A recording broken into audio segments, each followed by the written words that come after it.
Hello everyone, कैसे हैं आप सब। आप सभी का एक बार फिर से मेरे चैनल हलचल इन बॉलीवुड पर स्वागत है।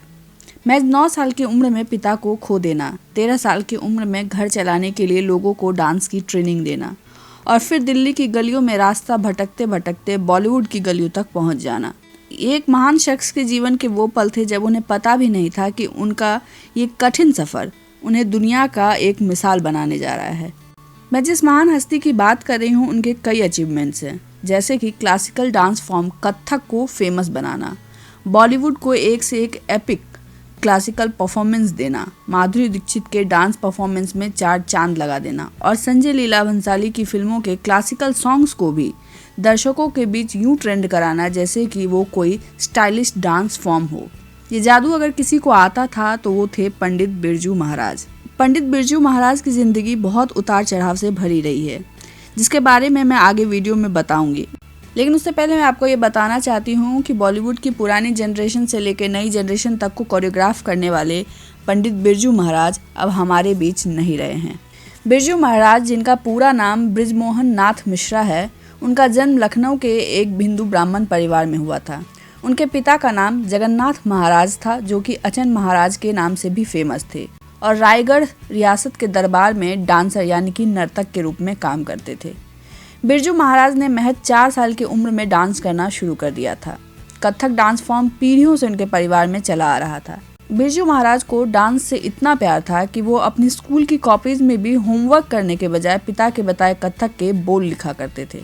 उनके पिता ने कई सारे नए ठुमरी लिखे थे और कंपोज भी किए थे। सब कुछ अच्छा जा रहा था। बिरजू महाराज के 2 चाचा लच्छू महाराज और शंभू महाराज भी कथक में ट्रेंड थे और महान कलाकारों में गिने जाते थे।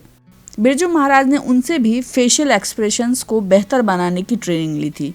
लेकिन एक दिन सब कुछ बदल गया। जब बिरजू महाराज 9 साल के थे तो उनके पिता का देहांत हो गया। बिरजू महाराज के चाचा बम्बई जाकर जीविका के लिए फिल्मों में कोरियोग्राफी का काम करने लगे, जबकि बिरजू महाराज अकेले घर पर रह गए। अब उन्हें ना तो ट्रेनिंग देने वाला कोई बचा था और ना ही घर चलाने वाला। चाचाओं की बम्बई में अच्छी खासी इनकम थी और उन्होंने बिरजू महाराज को कई बार काम दिलाने के वास्ते बम्बई बुलाया, लेकिन बिरजू महाराज की माँ हर बार उन्हें रोक देती। वो नहीं चाहती थी कि उनका बेटा इस कला के रास्ते से भटके और इसे केवल जीविका के साधन के लिए इस्तेमाल करे। वो चाहती थी कि बिरजू महाराज अपनी इस कला को ओरिजिनल रखें और इसे और बेहतर बनाएं। लेकिन घर भी चलाना जरूरी था, इसलिए बिरजू महाराज को केवल 13 साल की उम्र में काम करना पड़ा।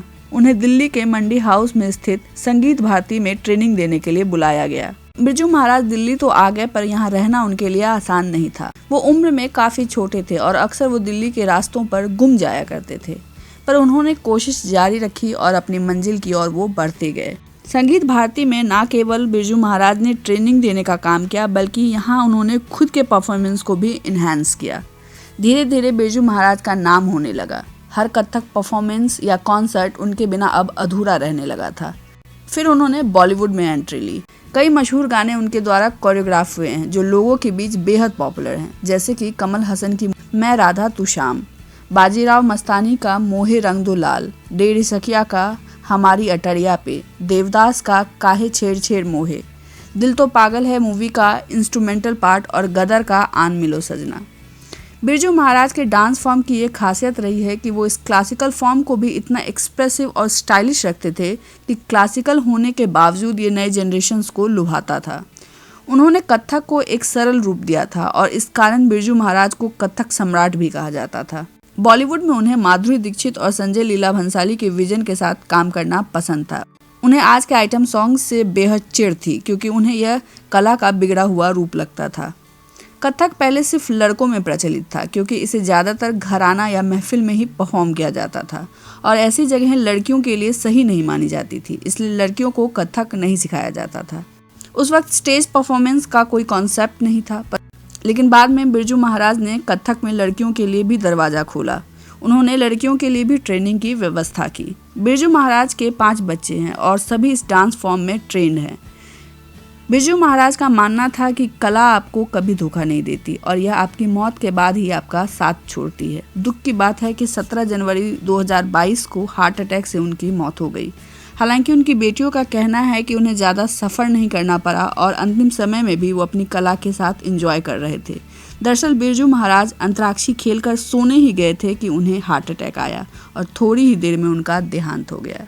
आज के लिए बस इतना ही। अगर आपको ये वीडियो पसंद आया तो प्लीज़ इसे लाइक और शेयर करें। चैनल को सब्सक्राइब करना ना भूलें और घर पर रहें, सेफ रहें। Thank you so much.